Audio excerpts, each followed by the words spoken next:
Hello and welcome to this week's episode of the Big Rican on Sports podcast. I am your host, I am the Big Rican. Today is Sunday, August the 2nd, 2020, and it has been a rough day in Mets land. Another loss in Atlanta, dropping the last three in a row.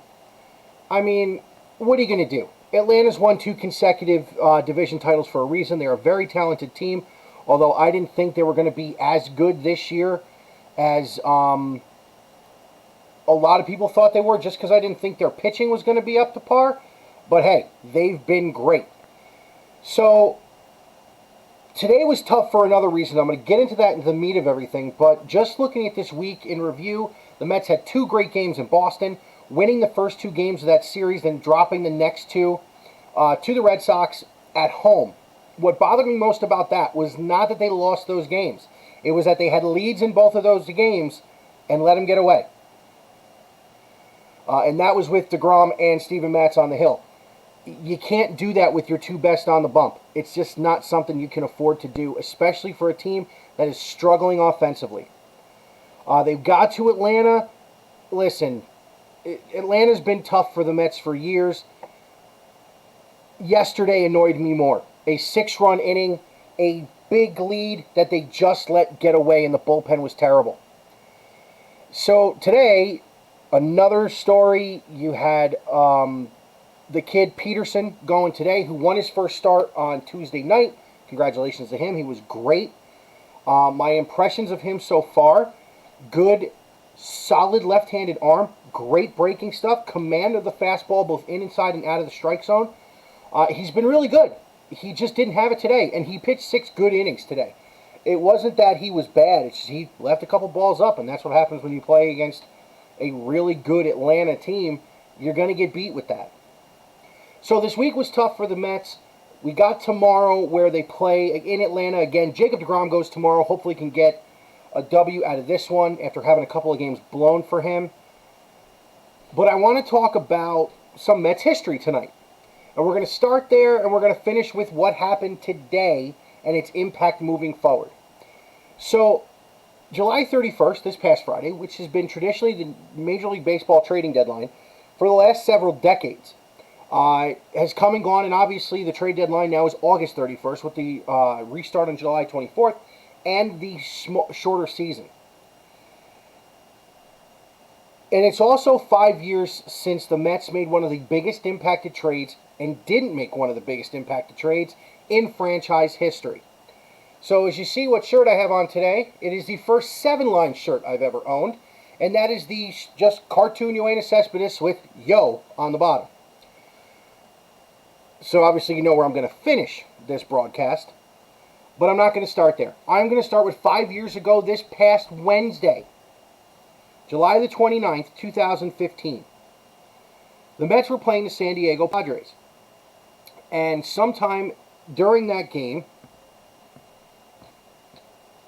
the Mets, it had been leaked on social media that we're going to trade shortstop Wilmer Flores and starting pitcher Zach Wheeler to the Milwaukee Brewers for Carlos Gomez, the former Met who was a cornerstone in the in the Johan Santana trade in 2008, bringing home a young, he was a young player with the Mets, bringing home a former Met to help them try and get into the stretch drive to win the pennant. We all know what happened next. Flores is on the field and actually crying. Wilmer was a Met from the time he was 16 years old until he left in free agency a couple years ago. Then something miraculous happened. Being a Met fan for as long as I have been, the Mets have made a lot of great trades to get us players to get us to the next level. I have referenced, my opinion, the two best ones that came on different days besides the trade deadline. Two of them that in history did happen on the trade deadline, but they happened when the trade deadline was June 15th. All the way back in 1969, the Mets acquired Don Clendenon to be the right-handed first baseman to Ed Kranepool's left-handed one in Gil Hodges' platoon that he had at almost every position on the field with rare exception. The other June 15th trade deadline trade the Mets made was the acquisition of Keith Hernandez in 1983. Hernandez was the catalyst to the 1986 World Championship. Then, of course, you have the May of 1998 deal for Mike Piazza. But the trade deadline in 2015 was one of the more, I don't want to say anticipated, but more highly scrutinized than they have had in years and years. And here's why. This was a Mets rotation that was built for the postseason, as they showed in 2015. Led by Matt Harvey and the re-rise of the Dark Knight a year after having Tommy John surgery. You had 2015 All-Star and 2014 National League Rookie of the Year Jacob deGrom, who was just getting better as it went on. You had two rookie phenoms in Noah Syndergaard, who came up in May and was lights out, and of course the Long Island boy Steven Matz, who came up in June and in his first start went 7 innings and drove in 4 runs. The Mets pitching was built to win then, and that's without Zach Wheeler, who sat out 15 and a lot of 16 with Tommy John. And of course, bringing up the rear in that 5-piece is the great Bartolo Colon. Man, I hope they sign him now. But at 4 p.m. on July 31st, 2015, the New York Mets made the move that no one saw coming, sending Michael Fulmer and Luis Cessa to the Detroit Tigers for Yoenis Cespedes. Let me put this out here very, very clearly. The New York Mets do not have a hat that says that, or any other gear, or win a pennant without Yoenis Cespedes. Of course, tonight you have the Wilmer Flores walk-off home run, which was the Hollywood ending to a 3-day thing for that kid. He will be a Met forever just because of that. The next night you had Cespedes' first game in the Lucas Duda show as he drove in every run and the Mets won the second game of that series against the Nationals. Then you get the third night. Syndergaard falls behind early. Jordan Zimmerman hangs a curveball with a man on to Curtis Granderson, and he hits it out to give the Mets a 2-1 lead. The very next pitch, no one had sat down in the ballpark. Daniel Murphy hits it up into the top of what was then the Pepsi porch, which is now the Coca-Cola corner. The next batter is Cespedes. He gets a base hit. Literally 2 pitches later, Lucas Duda hits a 2-run homer to give the Mets a 5 spot, which they never looked back from. And from that moment on, the Mets played baseball better than we had seen it in nearly 30 years. Running away from the National League East and the Nationals especially,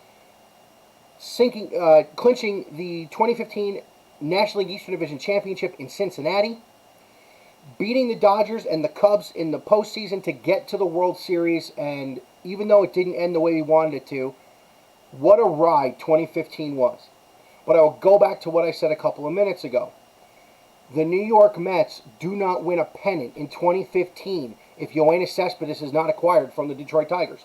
I don't think they win that pennant with Carlos Gomez. I don't think they win the division with Carlos Gomez. Here's why. Cespedes hit 17 bombs in 6 weeks. He cooled off in the postseason, but he hit some of the biggest home runs that this team needed all year long outside of the Flores home run. He hit 2 nights in a row off of Drew Stanton to get the Mets leads late in games in Washington. I'm sorry, one of them was a home run. One of them was a bases clearing double. The bases clearing double was the night that Kirk Neuenhuis, who had been released, went to Milwaukee, released again, and back to the Mets, hit the home run off of Papelbon to win it. He hit the double on Labor Day that drove in David Wright with the great fist pump picture you see of David. And of course, the third game, the home run off Stanton to give the Mets a 4-2 lead late in the game. Cespedes did everything he was asked to do. He made good defensive plays. He was big in clutch offensive spots. He was great. 2016, I'll say this too, the New York Mets do not get to the wild card game if not for Yoenis Cespedes. 31 homers, 90 RBIs, a great season out of Cespedes, and really his only full season healthy with the Mets. Which brings me to today and the way it unfolded. I actually fell asleep this afternoon, and when I woke up, I saw something on my phone, and it said, Mets don't know where Cespedes is. He didn't show up to the ballpark. Okay. Yo's an eccentric guy, but this is weird. Well, it came out several hours later that Cespedes has now opted out of the 2020 season and forfeited his salary for his final year in a New York Met uniform. So tonight I'm going to do a little analyzation of today. Obviously, I gave you my look back at Cespedes. While 17, 18, and 19 were injury-filled, 15 and 16 were outstanding and got the Mets to places they would not have gone without Yoenis Cespedes in the lineup. I would call his almost 5 years in the New York Met uniform tumultuous at best. He had the big moment this year on opening day, hitting the home run, giving the Mets a 1-0 win in Jacob deGrom's opening day start. He looked a little lost at the plate. He lost basically 2 seasons to foot injuries. But I stand by what I said. The Mets don't get to the World Series in 2015 without Cespedes. I don't have this hat with the 2015 World Series logo on it without Yoenis Cespedes. It has since come out that Cespedes told his agents that he was leaving and opting out, and no one got in touch with the Mets. Could this have been handled better on both sides? Absolutely. Absolutely. Do I fault him for opting out of the season? No, I don't. And here's why. We are dealing with unprecedented stuff right now. We don't know what's going to happen when. Him doing this for his own health is his business, and people need to leave him alone about it. But could he have handled it better for a franchise that basically had paid him a ton of money to not play? Yes, he should have handled it a little bit better. I agree with that 100%. So there's a lot of things that can be looked at with this. You know, Cano is hot right now. Alonso's not hitting. Jeff McNeil's quietly hitting over 300, which is crazy scary. Andres Gimenez has been outstanding. He has been phenomenal, playing three different positions now. He played shortstop, played second, he played third. The kid's the real deal. Conforto has struggled. The pitching, the bullpen has been absolutely atrocious. The pitching has struggled. There are a lot of Met fans who are throwing in the hat for this season. I am not. But if they do, there is an opportunity to set the Mets up for years to come. Now, before you turn this off and say, oh, he's just another homer, this is what he's going to do, I want you to hear me out. I want you to hear me out on the unique opportunity the New York Mets have to make this season a springboard to a better team and franchise for the next 5 to 7 years. And it's really not that hard. This year we have the universal DH in the National League. Not a huge fan of it, but let's take advantage of it. I'm also pretty sure this is Robinson Cano's final year of his contract. Which means there's going to be a hole at second base. And the Mets haven't found a center fielder yet. Even though Brandon Nimmo's pretty good. Conforto can play there. But the Mets haven't found a center fielder yet. Here's what I would do if I was the New York Mets. The minute you have to throw in the towel on this abbreviated season, and with the expanded playoffs, that's not going to be for a while. I think you do the thing that I have been preaching since day one. And you move Pete Alonso to third base. And you then tell Cano, you're going to DH the rest of the year, and if your contract's not done, we're going to trade you in the offseason. And you move Jeff McNeil back to second, where he excelled in 2018. Then you do the thing this offseason that could put you head and shoulders above every other team you play. And you move Ahmed Rosario to center field. And you make Andres Gimenez your everyday shortstop. Here's why. I think Rosario's got a better arm. I believe he can adapt quicker. And I think Gimenez is going to be the better glove. And you move Dominic Smith to first base. And you keep him at a position where in your organization, albeit in the broadcast booth, you have the greatest defensive first baseman who has ever put a glove on their hand, who absolutely loves the way this guy plays first base. Why has this not happened yet? I will tell you. Because the Mets did not plan for life without David Wright. It breaks my heart to say this. The minute Cap had the spinal stenosis, their next big draft pick should have been a third baseman. And if it was Pete Alonso, throw away the first baseman's mitt. Move him to third. Because his bat would have got him to the major leagues last year no matter what. His glove can be worked on. There are plenty of third basemen in this league that are marginal defensively, but are there for their offense. Heck, there's a guy with his number retired at that ballpark that was marginal defensively behind the plate, but he hit 396 home runs as a catcher, and he's in the Hall of Fame. Why can't you work that same thing at third base? If I'm the New York Mets and the New York Mets front office, this is the move I make. Because David's coming off the books. Cespedes is coming off the books. Get rid of Cano. Unless the DH stays in the National League. You have a young core that you can win with. You have a young core where you can re-sign your pitchers. I just looked it up. Cano's a free agent after 2024. But I think they can move him. I think you can get him back to the American League, and you can use the youth. You still have J.D. Davis under control. Conforto is going to be re-signed. It is a necessity, not an option. Michael Conforto is a necessity.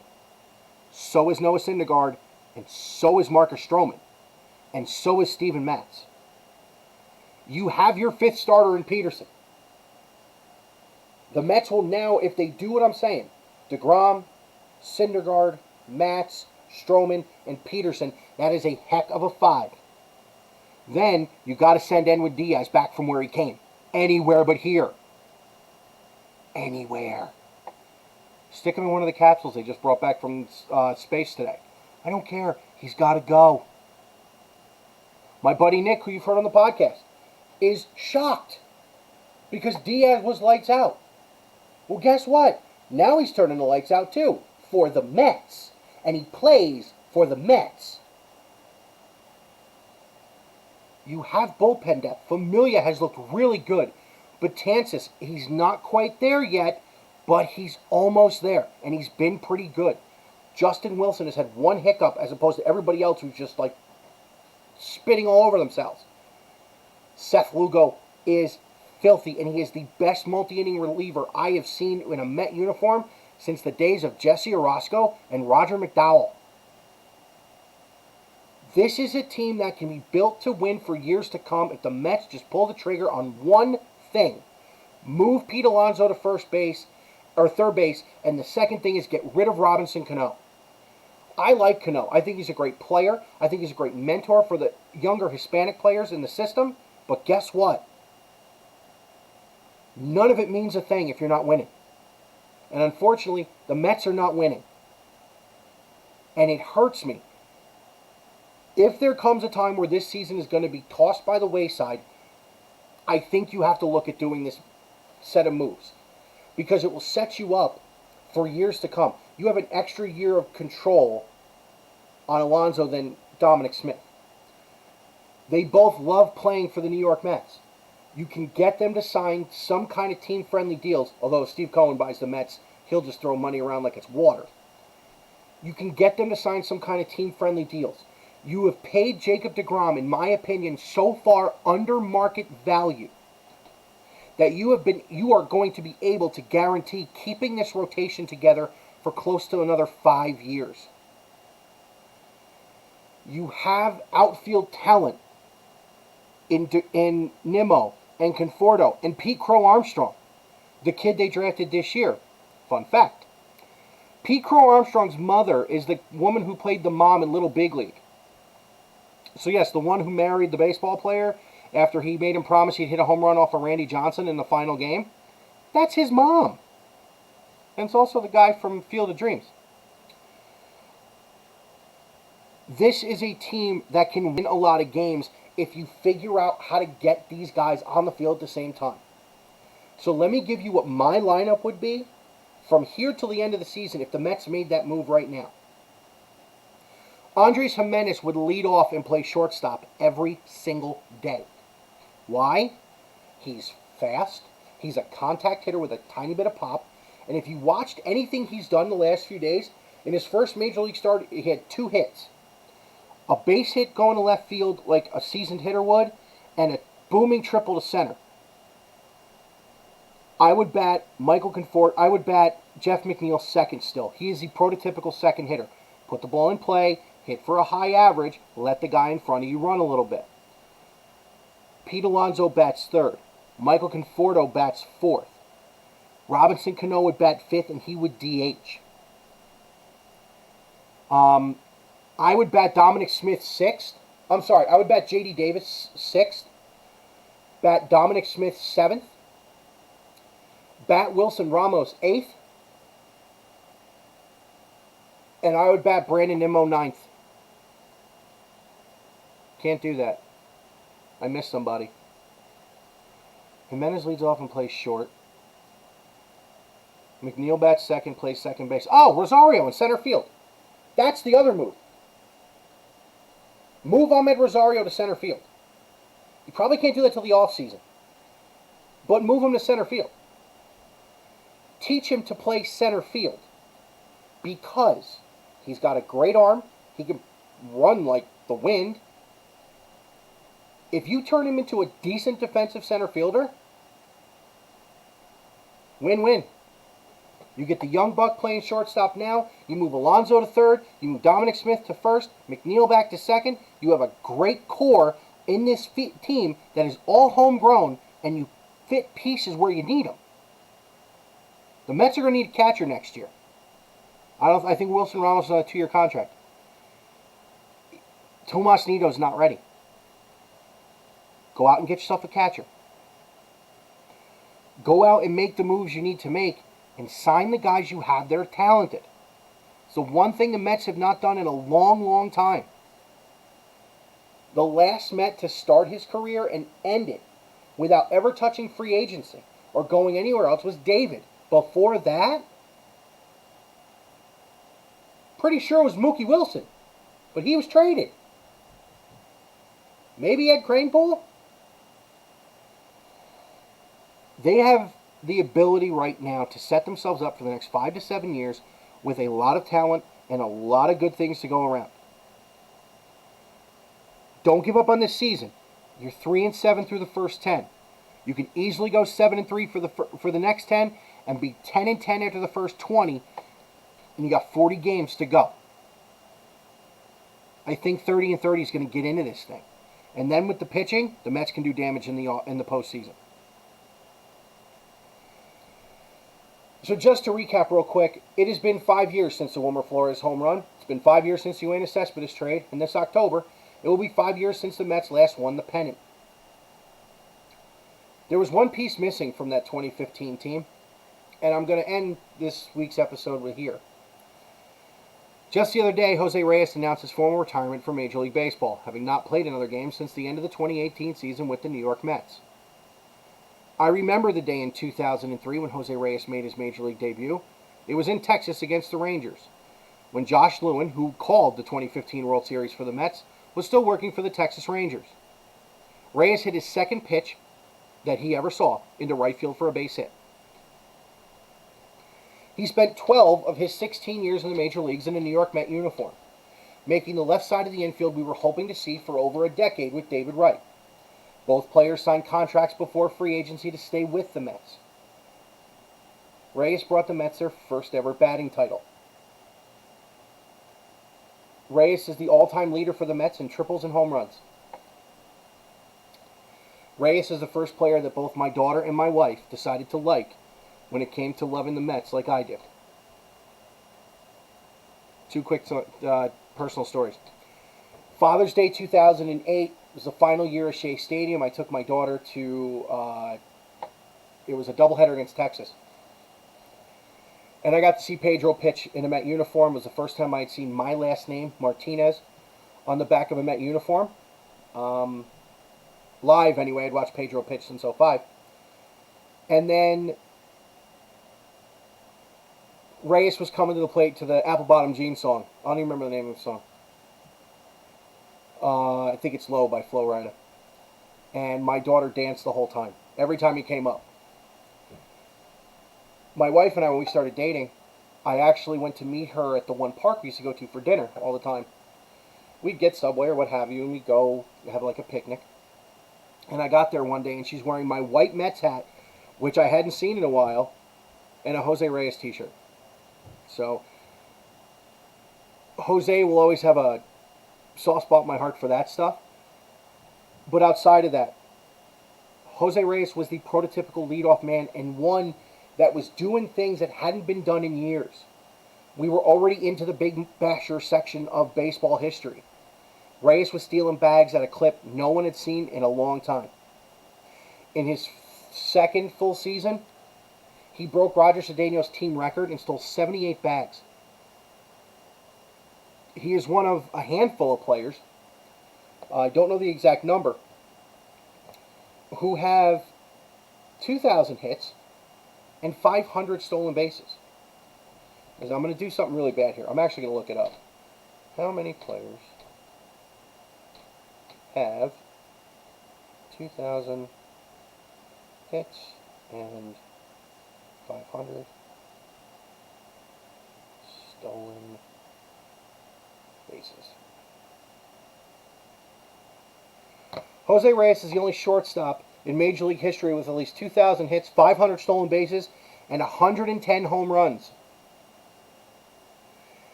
At the time that this came out, when he stole his 500th base a few years ago, him and Ichiro were the only active players with 2,000 hits and 500 stolen bases. I like to usually have my stats done. I had forgotten that stat, so I looked it up on recording here. So I say this. Thank you for the memories, Jose Reyes. I don't care if you sign with Miami. I don't care that you played in Toronto. And I don't care that you had a star-crossed time in Colorado. You will always be a Met, especially to me. Thank you for the memories. Thank you for the excitement. And thank you for making the triple something that we all are going to enjoy watching again. So I will come to you next week with another Mets week in review. Hopefully it's a little bit better. I will say this in this episode. Next Thursday is my wife's birthday. Happy birthday, honey. I find it very funny that the first time the Mets have a day off is on her birthday. As always, Big Rican can be found as a member of the TimeSkew Podcast Network on timeskew.com. It can also be found on Google, Anchor, Spotify, Pocket Cast, Breaker, and Radio Public. YouTube, Big Rican on Sports. If you're watching this where you got me right now. Facebook, Big Rican on Sports. And, of course, Twitter, at Big Rican on Sport. And now, like I said, the Instagram page will have the links to everything. Big Rican on Sports.